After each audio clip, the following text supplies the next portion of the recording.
할렐루야. 새해가 시작됐습니다. 다시 한번 새해 복 많이 받으시기를 축복합니다.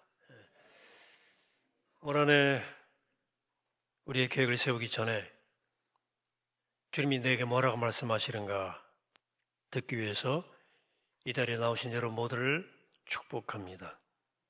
하나님께서 올 한해 여러분들을 이끄실 것입니다. 올 한해 여러분들에게 준비하시고 하락하신 일들이 있을 겁니다. 이 시간 하나님이 우리를 위해서 준비하시고 하락하시는 새해를 기대하는 마음을 가지고 새해를 출발하게 되기를 원합니다. 오늘 본문은 아까 함께 봉독한 대로 이사야 43장 16절의 이하의 말씀입니다. 역동적인 말씀이에요. 우리 16절에 이렇게 시작하죠. 나 여호와가 이같이 말하노라. 힘있게 포문을 열어 제낍니다. 19절에서 보라, 내가 새해를 행하리니 이제 나타낼 것이라. 힘있게 선포합니다. 뭔가 힘과 에너지가 느껴지는 말씀입니다. 근데 우리가 사용하는 성경책 보시면 이사야 이 본문 적힌 대목에서 소제목이 붙어 있어요. 그게 뭐냐면 바벨론으로부터 빠져나오다. 제목이 대부분 성경은 다 이 제목이 붙어 있을 거예요. 그 소제목이 암시하듯이 오늘 본문의 상황을 기록한 이사야는 신학에서는 제2이사야라고도 불리우는 바벨론 포로기를 살았던 사람입니다. 바벨론 디아스포라 유대인으로 수십 년을 살았던 사람입니다. 근데 영적으로 예민했던 이 이사야는 이제 하나님께서 자기 백성을 바벨론에서부터 예루살렘으로 돌려보내실 것이다 확신하고 그 확신과 신탁받은 말씀을 백성들에게 선포한 것입니다. 그런 역사를 통해서 하나님을 뜻을 찾고 배웠던 다른 선자들과 마찬가지로 우선 하나님께서 이전에 선조에게 어떤 일을 행하셨는지를 설명합니다. 그 출애굽 사건이에요. 본문 43장 16절 하반절에 바다 가운데 길을 큰 물 가운데 지름길을 내고 하는 말은 홍해가 갈라지는 기적적 사건을 가리킵니다. 이어 이렇게 말합니다. 병거와 말과 군대의 용사를 이끌어내어 그들이 일세 엎드러져 일어나지 못하고 소멸하기를 꺼져가는 등불 같게 하였느니라. 이사야가 이 간단한 두 구절로 묘사한 홍해 사건에 얽힌 이야기는 출애굽기에 자세하게 나와 있죠. 야곱의 후손인 이스라엘 백성은 애굽에서 소수민족으로 혹은 실향민으로 혹은 주변인으로 400년 넘게 살았습니다. 그러다가 하나님이 애굽에 내리신 10가지 재앙 사건으로 이스라엘은 바로의 손아귀에서 벗어날 수 있었습니다. 그런데 자신의 결정을 금방 후회한 바로가 당시에 최정예 부대를 기마병을 출동시켜서 이스라엘 백성들이 가는 길을 다시 가로막으려고 했죠. 이스라엘이 위태로운 상황에 떨어진 겁니다. 뒤에서는 기마병이 추격하고 앞에는 홍해가 딱 가로막았습니다. 그런데 모세가 기도하자 홍해가 갈라져서 육지가 됐어요. 그들은 홍해를 무사히 건넜고 뒤따라오던 바로의 기마병들은 수장되었어요. 이스라엘은 대대로 이 이야기를 후손들에게 전하고 또 전했습니다. 모세의 누이 미리암이 온 여자와 함께 소고치며 춤추면서 부른 노래가 후대에 전해져 왔죠. 출애굽기 15장 21절의 노래입니다. 너희는 여호와를 찬송하라. 그는 높고 영화로우시며 말과 그 탄 자를 바다에 던지셨음이라. 이사가 그 내용을 언급한 거예요. 아무리 반복에 듣거나 노래를 불러도 질리지 않을 홍해 사건, 이스라엘 사람들이 잊을 수 없는 강력한 사건입니다.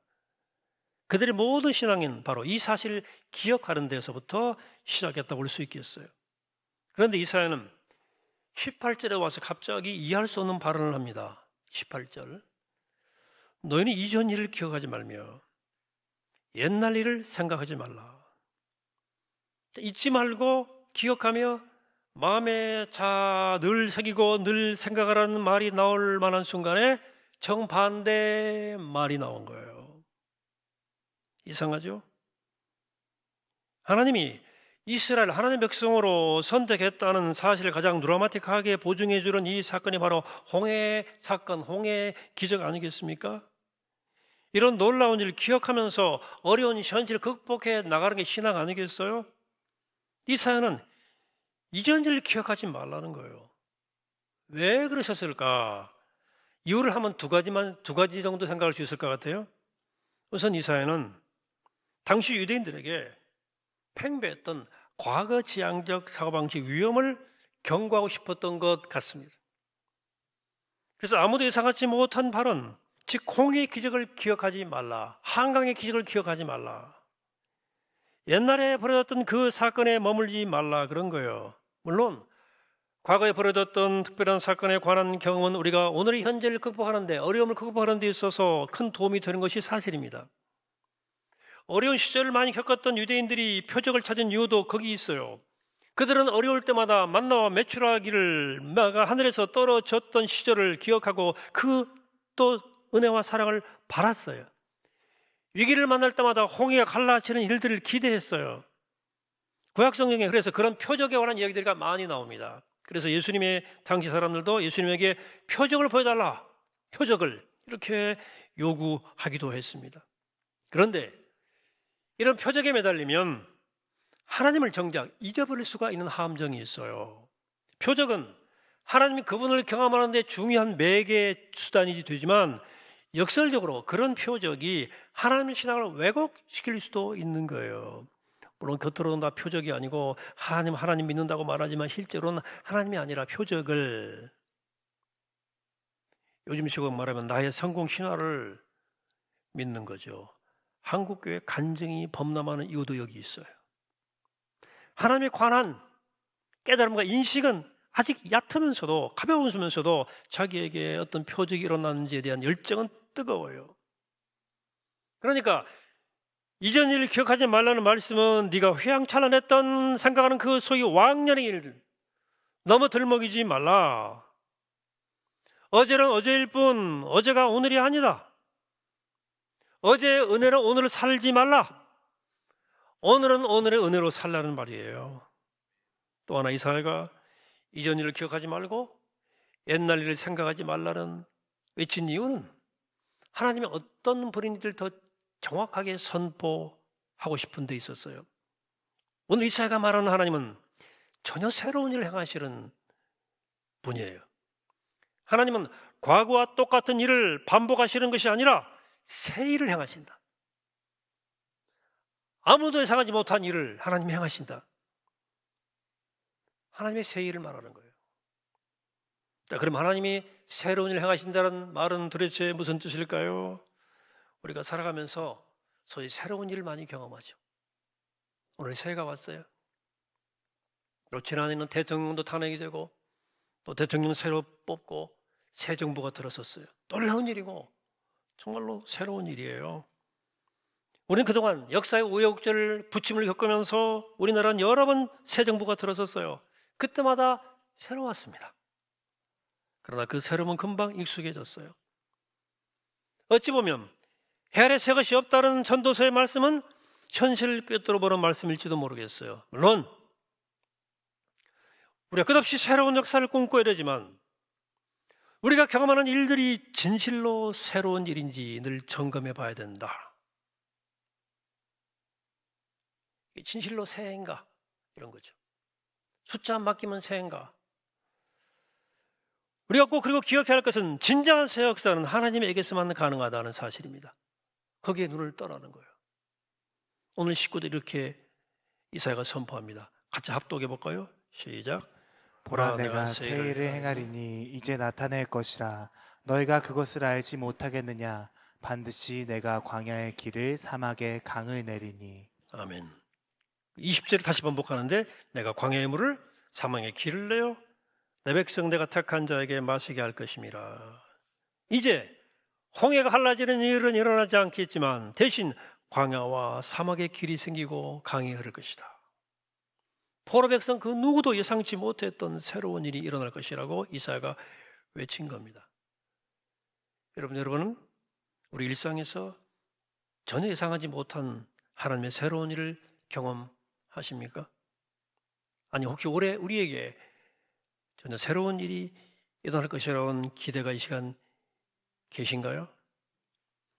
사람들은 흔히 원인이 있어야 결과가 있다고 생각해요. 올해는 과거 연장이에요.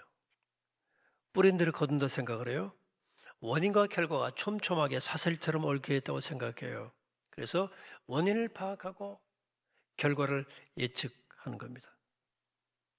뿌린 것을 유심히 살피면 거둘 것을 예측해 보는 거죠. 물론 원인이 있어야 결과가 있어요. 뿌리는 대로 거두는 건 맞아요. 그러나 세상은 꼭 그런 것만은 아니다. 꼭 인과 율, 원인대로 결과가 나오는 것은 아니라 현대 양자역학이라는 이론이 있는데요. 거기 보면 인과 율은 절대적이지 않다는 주장을 양자역학이 해요. 양자역학 좀 쉬운 말은 아니지만 간단히 설명해 드리면 양자역학의 양자란 말은 가장 최소한의 낮기를 말하는 것인데 양자처럼 미시의 세계에서는 원인이 있어야만 결과가 나오는 것이 아니고 원인 없이 결과가 나온다는 거예요. 나올 수 있다는 거예요. 자, 제가 사진 하나 보여주세요.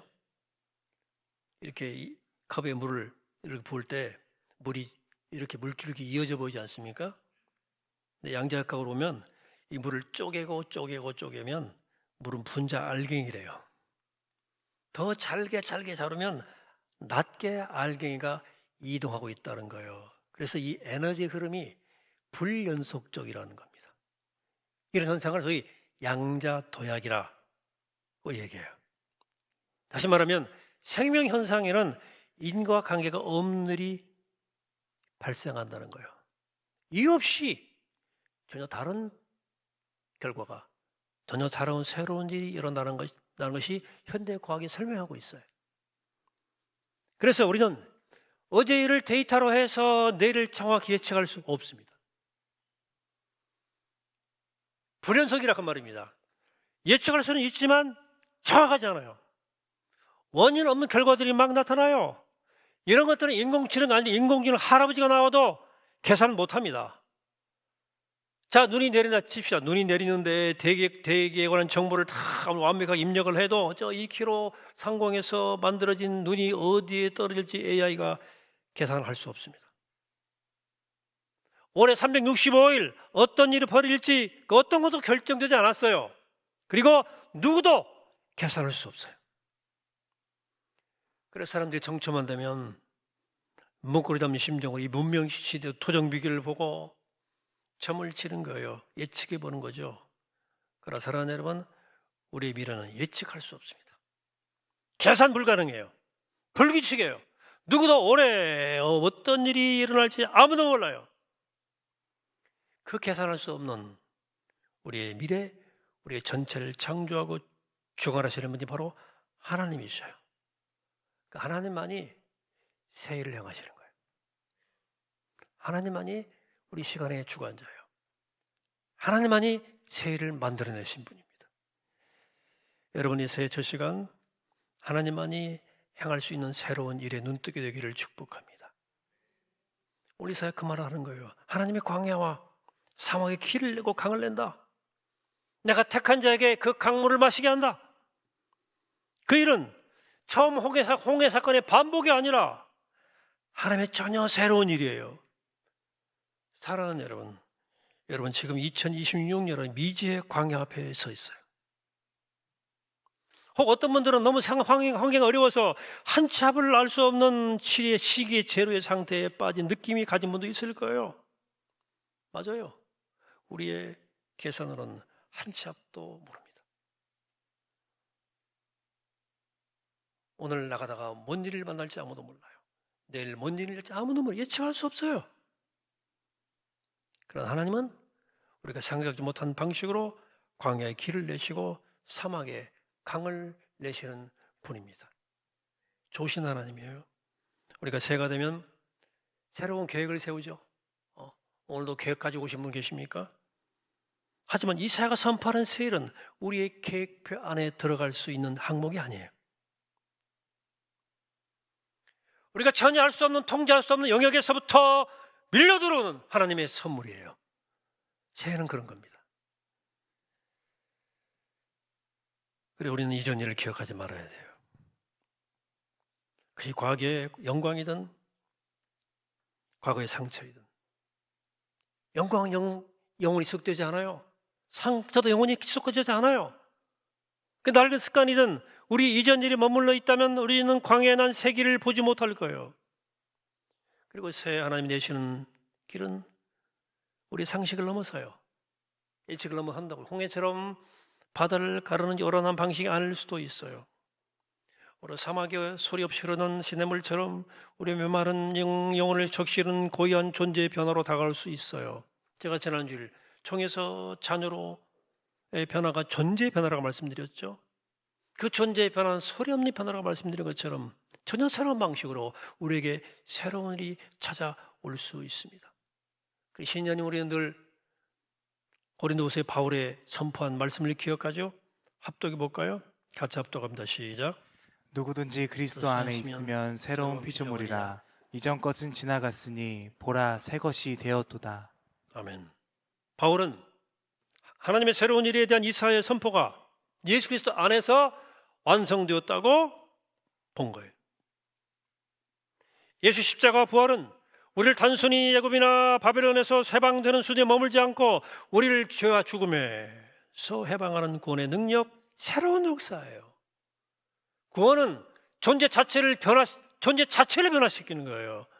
소꿉장난 다투는 어른의 삶에서 어른으로 삶을 바꿔내는 것입니다. 종에서 자녀로 그 신분이, 그 존재가 바뀌는 것입니다. 그럼 사랑하는 여러분, 2026년 이 새 출발의 첫 자리, 우리의 계산기를 내려놓으시기를 바랍니다. 계획도 내려놓으시기를 바랍니다. 대신 새 일을 행하신 하나님 앞에 우리의 삶을 열어놓게 되기를 축복합니다. 그래서 그리스도 안에 새로운 피조물이 된 우리들에게 광야는 더 이상 두려움의 현장이 아니라 하나님의 새 길을 여시는 축복의 현장이 될 것이다. 이게 오늘 이사야의 선포입니다. 여러분, 하나님만이 새로운 일을 행하실 수 있습니다. 그 하나님의 새로운 일을 기대하며 두려움 없이 새해를 걷게 되기를 축복합니다. 이전 일을 기억하지 말고 우리가 알지 못하는 전혀 새로운 일을 행하신 하나님을 바라보고 힘찬 믿음의 여행을 시작하는 우리가 되어서 주님 알아가신 새로운 새날을 맞이하는 복된 새해를 살아가는 우리 모두가 되기를 이 아침에 주의 이름으로 간절히 축원합니다. 기도하겠습니다. 거룩하신 하나님, 자비로우신 하나님, 우리 새해 새 출발합니다. 아무도 예측할 수 없고 아무도 할 수 없지만 하나님만의 영역이지만 하나님께서 그 사막에 강을 낼 것이고 그 광야에 길을 낼 것을 믿고 우리가 두려움 없이 하나님의 새해를 기대하면서 새해를 출발케 하시고 하나님의 은혜 가운데 하나님의 생명 안으로 들어가서 주와 함께 새로운 출발을 시작하는 복된 시간 될 수 있도록 우리 모두를 축복해 주시옵시고 이 말씀으로 우리 한 해를 이끌어 주시고 한 해를 역사해 주시고 우리 함께 동행하여 주옵소서. 감사드리옵고 우리를 구원하신 우리 주 예수 그리스도의 이름으로 기도하옵나이다. 아멘.